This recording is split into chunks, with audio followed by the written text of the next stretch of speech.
Okay, welcome back to Closed, live at the Real Deal Forum. I'm Emily Ash, I'm here with Michael Flynn, and today we're joined by Samir Mezrahi, the founder of Zillow Gone Wild. It's the viral real estate platform that spotlights the most unusual, over-the-top, and unexpected listings in the country. What started as a pandemic-era side project launched in December 2020 while Samir was working as social media director at BuzzFeed has grown into a multi-platform media brand with over 4 million followers and a hit television franchise. The HGTV show, which Samir executive produces, just premiered its third season on May 1st, 16 episodes, hosted by Jack McBrayer. And before any of this, Samir was an accountant from Tulsa who found his way into digital media, which is maybe the most Zillow Gone Wild origin story you could ask for. Samir, thank you for joining us today. You know me better than I know me. Can I go? That was thank you. Thank you for everything. Good marketing department. Thanks for having me. Thank you.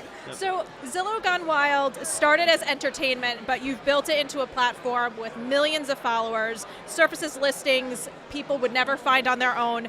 Do you think this viral real estate content has started to shape what people are looking for in real estate? Yeah, for sure. It's interesting that I'll see like homes staged to go viral, and maybe people kind of leave them as is because they want to get that attention. Just real estate as entertainment it's really like a thing now, and it's crazy to think when I started the account, it wasn't really like that. People were browsing maybe Zillow, but like agents weren't creating content as much as they were. People weren't green screening homes to talk about it, so it's fun to be in this space. What gave you the initial idea to find an odd listing and put it out there? I've always been like a Zillow browser board on my phone. I was reviewing celebrity homes at the time too, and I'm not sure what went wrong in my head that day, but just thought people would be interested in some of these listings, and it really just took off from the start. I've started a lot of bad accounts that were failures, so I kind of have a gauge on what's good, and this one was instantly like a hit, and I'm just into real estate, so it's a lot of fun. Good stuff. And so at this point, would you say you've seen thousands of listings at this point? Maybe hundreds of thousands? Maybe the most of anyone. Maybe the most of anybody on the planet. What, if you had to, break it down to like one or two things, what usually is going to make a listing just take off where it goes viral and like you're going to have, huge spike in how many people are actually interested in it? It's always like something we haven't seen before. What that's going to be, I never know. I have like people will send me homes and be like, check picture like 20. Yeah. And I'm like, I don't know, what is it going to be? And sometimes it's really funny. Sometimes it's like bad paint. So it's really like, if the whole house is themed, that could be amazing. Right. Often it's like one room, someone with too much disposable income, like a very specific design choice. They never thought about resell, or they didn't care about resell. Right. Hopefully they lived they used their house. What's the craziest, would you say? Or like top two, if you can't narrow it? The craziest one probably is this one in Gilbert, Arizona, that I actually went to like tour and look at. It was $20 million. It has a 7,000 or 8,000 square foot main house. It has huge pool, a hot tub like with the most jets ever, because the original owner was a Dodgers pitcher, so he wanted it for relaxing or whatever. It has a 6,000 square foot man cave with state-of-the-art gaming, batting cage, driving range, or a putting green where the floor like goes up or down, so you can change the pitch, dance studio, gym, kitchen. There's a wellness center, I'm going to keep going, with cold plunge, hot plunge, massage room, yoga room, a secret room, like a bedroom, secret way to get to that. There's a go-kart track and a covered basketball, like outdoor basketball court. And so the craziest thing, I always feel like, sounds like I'm lying, that at the go-kart track there's a cart barn and there's a picture there. And you lift the picture up, and it scans your retina, and then the stairs open up, and then there's a gun range in the basement, underground, under the track. You never have to leave your home. You really never have to leave. I think they had a lot of kids. They were there in the pandemic. The house was just like an open house for them. Did they even see their kids playing with a... With that, just you don't even know who's where or what's going on. Wow. That's pretty wild. And so, as a follow-up question, that I can see why that would go viral. Some of the stuff that's going viral maybe because it's very weird or out of place. To what extent, and maybe you don't even know, or maybe you've been curious and you've followed up to see when it's sold. Do you find that the oddballs that stand out, do those actually sell for over asking price? Do they sell quickly? Do some of them go off the market?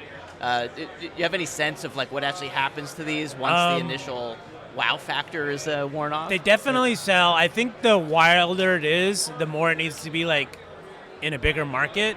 If you've got the weirdest house in some very small town, chances are like you're the only one into that, right? Or a very expensive home or something. So it really depends on like where it is. Like these like quirky homes, interesting homes, like in like LA or New York or a big like metro area, like you'll find someone who's like into this style, into the vibe. Right. I wonder what the process is to find some of these very particular buyers the one who wants the missile silo or, the house that is that extravagant. Yeah, sometimes the homeowner will be like, I'm into weird homes.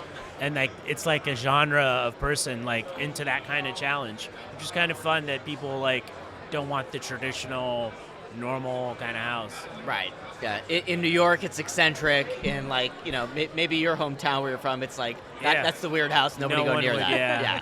Don't go there on Halloween. So this started off as a side project, but what point in your working with Zillow Gone Wild did you realize this was going to take off? This is going to be its own thing. I'm quitting my 9 to 5. So I've started a lot of accounts, and this really like took off like from the start. Like I knew it was like onto something, and then like Saturday Night Live had a Zillow sketch like a month or two later. Oh, yes. So like I knew I was like it was something. It's still always growing. Like I don't know. It's a lot of like I said, it's a lot of fun. So kind of from the start, I knew it would be something. And I have like some other accounts. So yeah. And you're in your third season of the HGTV show now. So how has that transition been? Because I guess like what works on social media may not work on like that longer format TV show. You've adjusted obviously because you're in your third season, but talk about a little bit how that had to shift. It's interesting because casting homes, I mean, I'm not in the TV world, so it's like learning a new thing. And even just like trying to see a home in general is a little bit of a process. I've been trying, I like tour homes myself, so I've been trying to like get out of the office and go see things, and like coordinating that is a job on its own. So it's interesting to see like casting homes, like I might show a house and then, but they might not film till next year. So they kind of backfill sometimes or make the story. It really depends. But yeah, it's interesting to see how they make it happen. Do you have your real estate license at this point? Or okay. I just get to have the fun, and you guys do actual work. Right. Yeah, no, that makes perfect sense. But I imagine if you're casting a home, and maybe this is the production crew, do they reach out to listing agents to coordinate that, or you try to go direct to the owner? Usually they start with the listing agent, and then they know if like the homeowner is interested or would be down for it. Becoming really famous. Depends on the house, and like they're really spread all over. So like trying to figure that out and scheduling, like it's a whole thing. What are your goals for Zillow Gone Wild going forward? Do you want to keep it purely entertainment, or do you want to enter that realtor aspect of it? I mean, I'm like an editorial first kind of person, so I love every day. I never know what kind of home I'm going to see or what's going to hit my inbox. I used to get scared, like, is there going to be any more? But there's always wild listings. People are always doing wild things. I just released a game with a partner. It's called House Hunt. It's like it's real listings. You can like guess prices, buy homes, renovate them. It's a lot of fun. Released that like 2 weeks ago. And yeah, I don't know. I haven't really done sponsored listings. That could always be a thing, but for now it's been just entertainment. That's an app you can download the Yeah. game? Okay. Yeah, I got to check that out. Yeah, Oh, definitely check it out. It's like, I don't know, Sim City back in the day, or The Sims, where you Yeah. could decorate the homes and Yeah.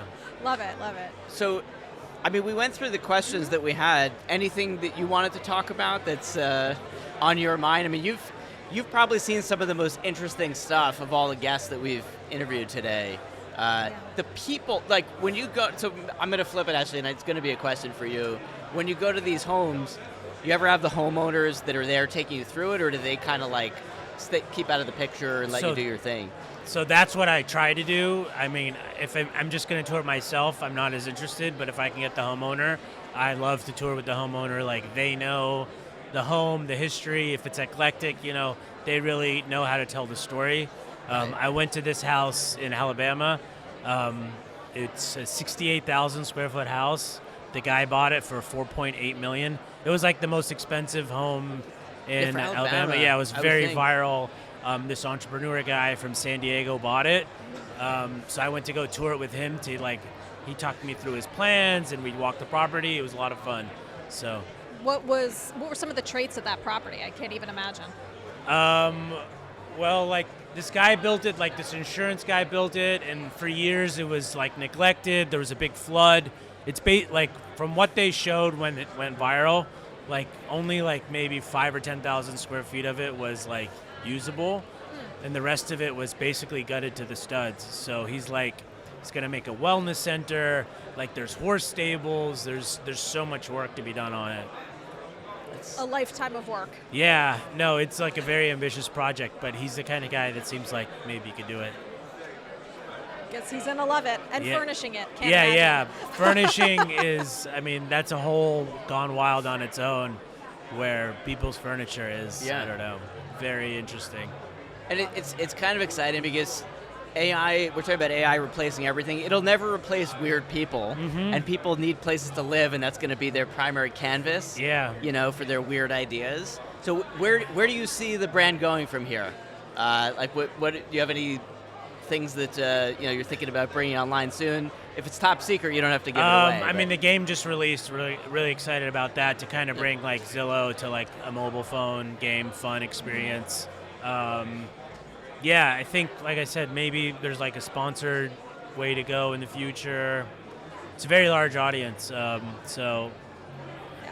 And the show is great. yeah. And the show, I'm very excited about the show. Third season, they added 6 more episodes than the last season, so hopefully, it lasts. It's one of those HGTV shows that are on forever. Yes. 30 seasons. 30 seasons. Yeah. I'll take 30 seasons. That platform has staying power. As much as people have moved away from traditional television, my daughter, who's 14, she'll watch HGTV shows, and it's like I have to ask her if she's watched the show. She probably has. She'll Yeah, watch I'll Love take It or List It, all even the like the oldies, viewers I can get. Yeah, no, absolutely. Street team. Well, and especially with Zillow Gone Wild, it's so wacky and so fun to watch. It really can appeal to all audiences. Yeah. It's not an age group. Yeah, that's where I think that's why it really resonated, because in the past there were like mansions accounts, pretty homes, modern homes, but this tapped into that like everyday person that maybe you didn't know you're into real estate.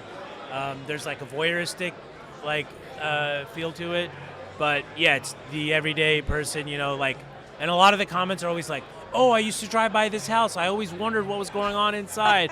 Or like, that house is haunted. We used to go there. Like, the lady would spook us. So it's really like the everyday person that, browses Zillow for fun. Like, the homes range in every market, every price. Just like a lot of fun. And also try to keep it very positive. Like, it's never like a hoarder house or someone that's truly like down on their luck. It's usually like a guy that, I don't know, there was a home in Phoenix, I think, where the whole first floor was a putting green. And like, maybe this guy was divorced, Right. He just wanted had to a little golf. bit of extra money and just wanted, he didn't have any furniture, I think. It was just like putting green, and maybe he raised the floor because he had the holes in the ground. I don't know what he did, but it's fun, So have any of these houses given you ideas for your own home? Ideas of what not to do. I'm scared to do anything specific. I wouldn't want to, I don't know, So you stay as a purist in your own home. Yeah. A lot of pressure. Well, Definitely. I'll have to watch. Maybe I get some ideas. Yeah. Good stuff. Yeah. All right. That's it. Thank you very much. Yeah. We appreciate your time. Well, I don't even know if we need it for this one. I think people know where to find you, but how specifically, if somebody wanted to find your account on social media, or you mentioned the game, maybe you mention it again. You can yes. download it from the App Store. First, follow Zillow Gone Wild everywhere, at Zillow Gone Wild. I'm at Samir, Samir. I like tour homes. I'm a lot of fun, maybe, on my own account. Please follow me. And House Hunt, check it out in the App Store, not on Android yet. I told them don't put it on Android. We don't want Android. I'm kidding. Yeah, it's a lot of fun. Just launched like 2 weeks ago. Definitely check it out. Wonderful. Good stuff. Wonderful. I think that's what I'm going to do in the train going home now. Yes. Give me yes. something to do. Great Thank stuff. you so much. Yes, Thank thank you. you. Good.